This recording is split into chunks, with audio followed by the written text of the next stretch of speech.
Selamat pagi Ananda semua. Salam sehat. Pagi ini kita bertemu kembali pada BDR tema 1, subtema 1, PB2.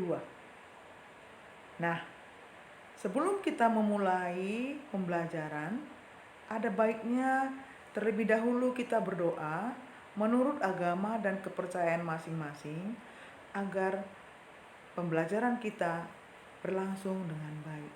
Berdoa dimulai.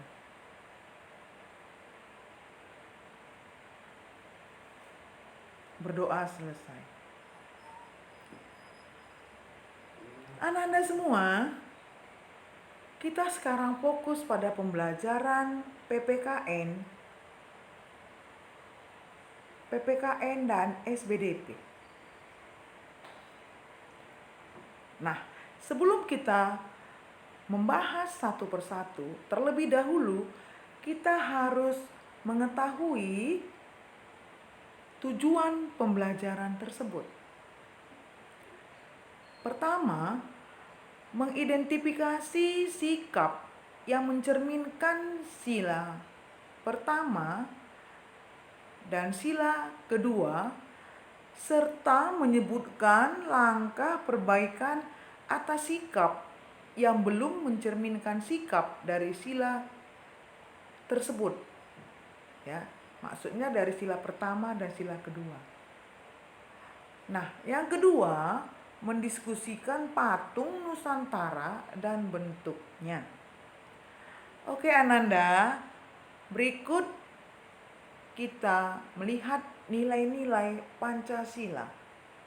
Ada gambar burung Garuda. Nah, masing-masing sudah memiliki panah ya. Ada 5 panah sesuai dengan 5 gambar yang terdapat pada burung Garuda. Nah, yang pertama itu adalah bintang.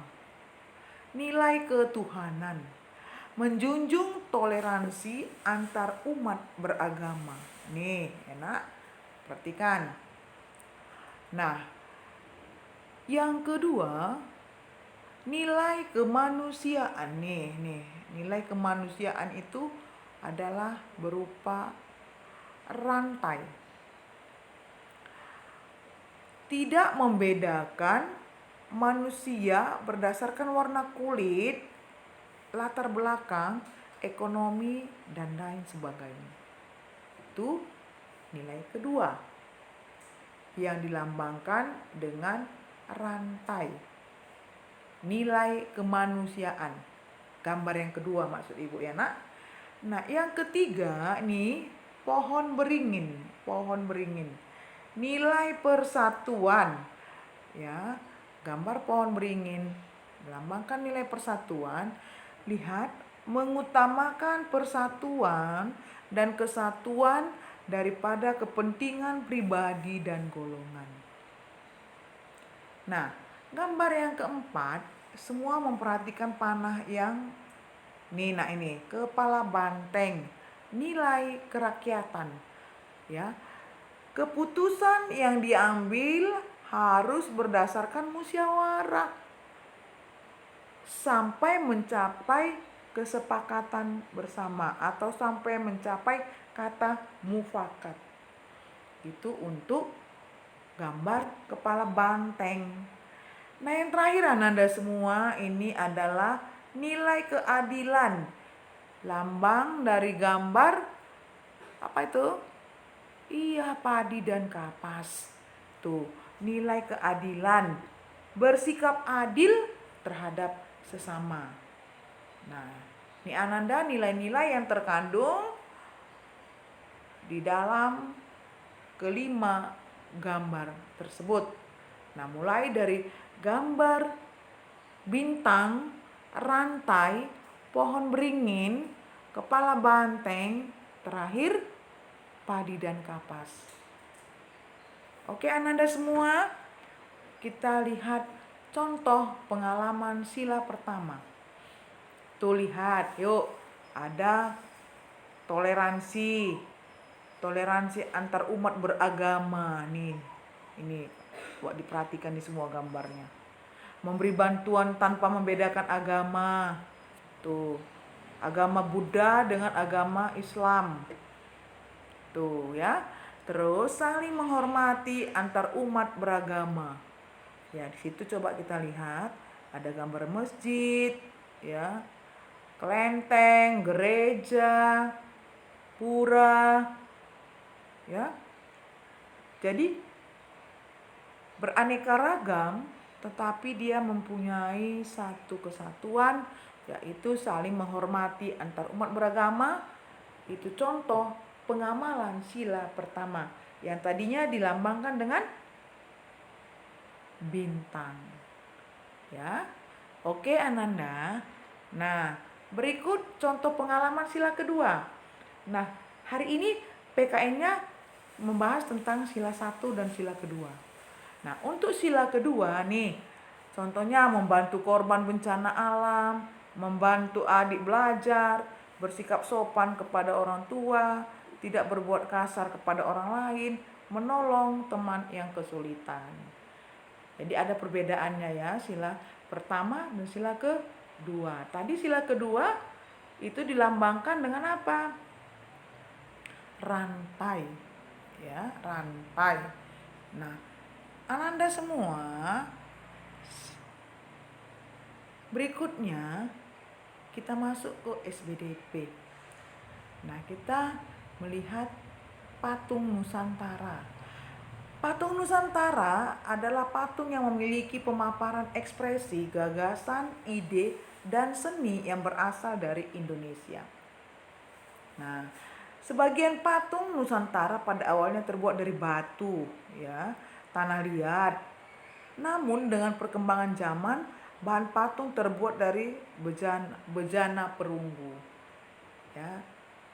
Dengan kemajuan zaman, perkembangan zaman, yang dulunya kalau kita membuat patung itu ada yang dari tanah liat, malah kalau anak-anak sekolah biasanya prakteknya dari plastisin, ya.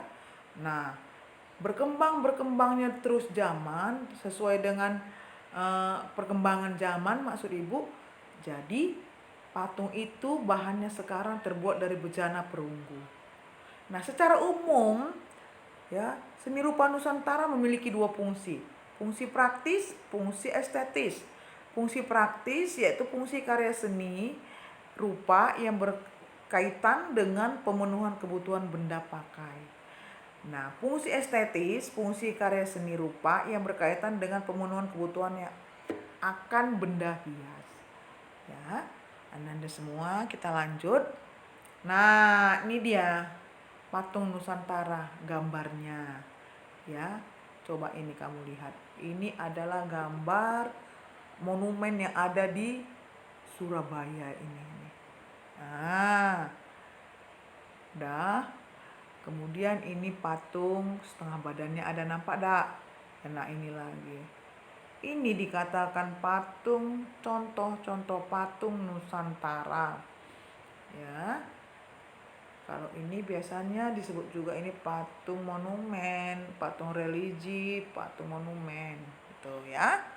Nah, menurut bentuknya patung dibedakan menjadi beberapa macam. Ada patung tubuh, yaitu patung yang wujudnya terdiri dari seluruh bagian objek. Nah, mulai dari kepala sampai ke kaki kita. Itu dikatakan patung tubuh. Nah, kemudian patung dada, bentuk patung yang wujudnya terdiri dari sebagian objek. Sebagian hanya setengah, ya, hanya nampak mulai dari dada ke kepala gitu ya. Nah, kemudian patung relief, patung yang belakangnya tidak kelihatan, tapi disebut juga dengan gambar timbul. Nah, patung relief dibagi lagi, ya, dibagi lagi menjadi 3. Pertama, relief datar, relief tinggi, relief tembus. Nah, relief datar tuh patungnya tebal, tidak begitu menonjol dari permukaan bidang dasarnya. Contoh, relief pada uang logam. Nah, relief tinggi, patungnya menonjol dari permukaan bidang dasarnya. Contohnya patung yang di dinding Candi Borobudur. Nah, itu namanya ada relief tingginya. Kemudian relief tembus, bagian yang tertentu dilubangi, tembus ke belakang bidang dasarnya. Nah, tuh Ananda ya. Nah, Ananda semua, berdasarkan jenisnya, patung terdiri dari figur, buste, torso. Tuh, lihat nih. Figur patung yang menggambarkan bagian tubuh secara utuh. Nah, ini contohnya patung Jenderal Sudirman. Nah, jadi dari kepala sampai ke kaki utuh dia. Kemudian patung Soekarni, nih, itu contoh dari buste. Buste itu adalah patung dada yang hanya menggambarkan bagian kepala sampai dada. Hanya setengah saja dari dada sampai ke kepala, setengah dia nak, ya. Itu namanya buste. Kemudian torso. Nah, itu contohnya itu sering kita lihat nak di toko-toko busana orang yang jual baju. Nih contohnya ini gambarnya. Nah, di bentuk patung inilah nanti dipajang orang yang berjualan pakaian supaya kelihatan cantik. Nah, itu adalah namanya patung torso yang badannya atau gembung saja tanpa kepala. Tuh, jadi udah bisa membedakan ya berdasarkan jenisnya. Terus tadi ada lagi berdasarkan bentuknya, ya. Oke Ananda, selanjutnya Ibu rasa untuk pertemuan kali ini pembelajaran PPKN dengan SPDP cukup sampai sekian. Nah, untuk latihan atau tugas seperti yang kalian kerjakan kemarin tetap dibuat di buku tugas. Ya, nanti tugasnya akan Ibu berikan. Oke Ananda, tetap semangat dalam belajar. Semua yang disampaikan ibu bapak gurumu silahkan dikerjakan jika diberikan tugas-tugas pada Ananda semua. Semoga bermanfaat bagi kamu semua, bagi Ananda semua. Dan jika masih ada yang kurang mengerti, silahkan japri ibu. Oke Ananda semua, tetap pada prokes, menjaga protokol kesehatan supaya kita tetap sehat. Terima kasih atas perhatiannya semua. Sampai jumpa. Dadah. Semangat.